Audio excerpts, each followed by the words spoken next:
Hello great people, welcome to Answers That Work, and in today's video we are going to learn how to stop caring what people think. So if you're new here, consider subscribing and click the bell button so you won't miss any video from us. Imagine you have to do a group project for your class. The other people in your group seem to be pretty smart and outspoken than you. So you step back and you let them run the show. But as you're working on your project, you realize it isn't working out great. You think about telling your group members that you want to make some changes, but you're worried that they're going to get mad or make fun of you. So you decide to keep your mouth shut. So when it comes time for your group to turn in your project, you end up having a bad grade. This is a very common situation for people struggling to have self-confidence or overcome insecurities.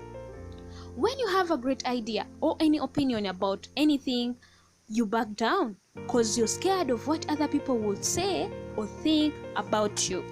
Most times, we are obsessed about worst-case scenarios where everything that can go wrong does go wrong. In other words, these scenarios seem absolutely terrifying, even if the reality isn't scary at all.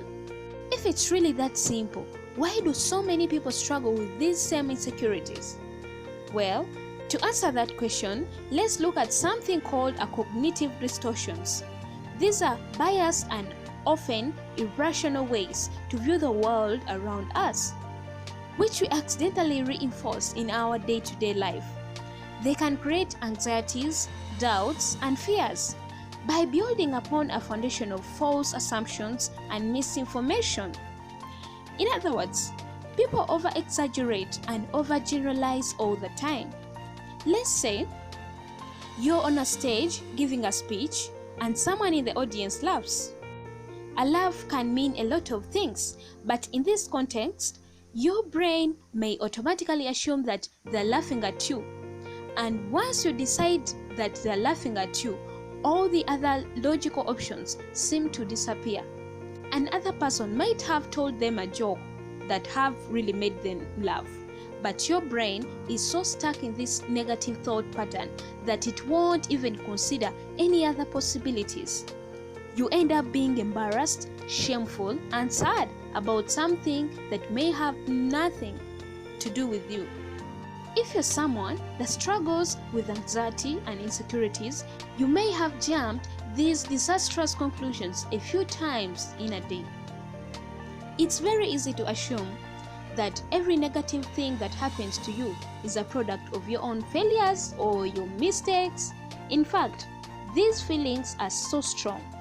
Your brain will do everything it can to avoid putting you in a similar situation. So when you're thinking about talking to your group members about changing a project, your brain is worried about the worst case scenario. If you let them, these negative assumptions can completely control your life. So you need to learn how to identify and overcome your irrational fears. To help you do that, here are 4 strategies you can use if you really care too much about what other people think of you. So 1 is to question your obstacles. The next time you find yourself backing away from an opportunity just because you're scared of being judged, take a minute and ask yourself one important question. What is the worst thing that could happen? Oftentimes, when we are panicking about the worst case scenarios, we don't actually take time to organize and think through our feelings.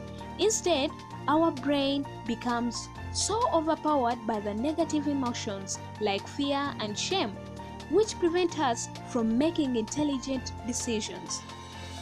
When your brain is scared of something, it will always seek out for the safest possible course, which is usually to avoid the situation completely. If you're worried about messing up the speech, your brain will tell you not to give one. If you're nervous about talking to new people, your brain will convince you that you're better off alone. But is that really true? By forcing yourself to answer the question, what is the worst thing that could happen? You're making your brain to analyze these emotional and often illogical choices. Once you slow down, look a bit closer, you will realize that those negative outcomes either do not make sense or aren't actually that bad. If you do mess up your speech, couldn't you just correct yourself and keep going? If you start talking to a new person and they are mean to you, can you just leave and talk to someone else? Because your brain is instinctively programmed to protect you, it will make these kind of mistakes often. So whenever you notice your anxieties controlling your behavior, take a few minutes to think through. Decide whether or not your fears are worth being afraid of. Number 2 is to flip the situation. When you step into any social situation, it's always tempting to believe that everyone around is actually watching you. For example, if you spill food on your shirt, you might start panicking because it feels like everyone just saw you doing something really embarrassing and will criticize you for it. Psychologists have called this extremely common state of mind the imaginary audience. Since people frequently feel like they are the center of attention, whether they want to be or not, what most people don't realize is that everyone, no matter how well-wiped, talented or intelligent they may be, is a person just like you. Chances are they have their own set of fears and insecurities that they are also worried about everyone else noticing. So when you're concerned about what other people will think, try flipping the situation around.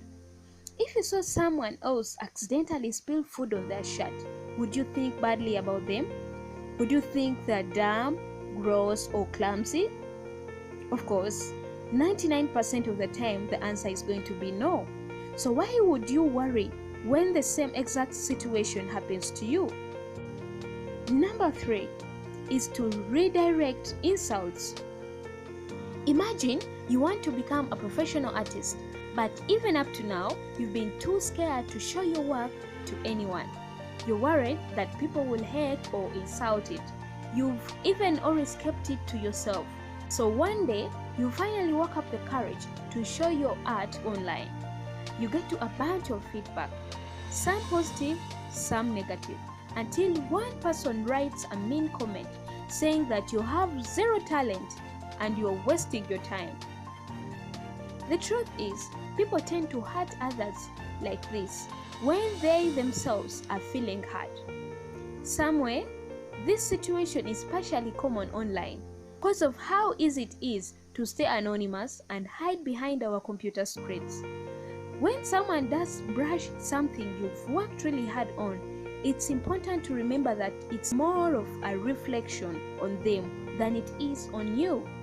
It's actually an important skill to learn because negative comments are valuable to help you to learn and grow.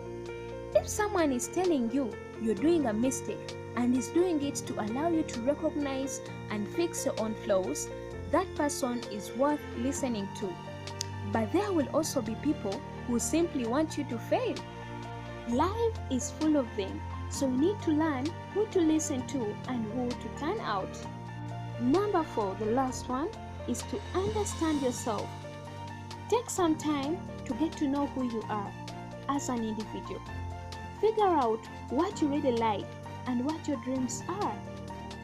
Let who you are define who you spend your time with. And this all will help you to stop caring about how people think about you or what they think about you. Thank you so much for watching our video, and if you're new here, don't forget to subscribe to our channel, click the bell button so you won't miss any video from us.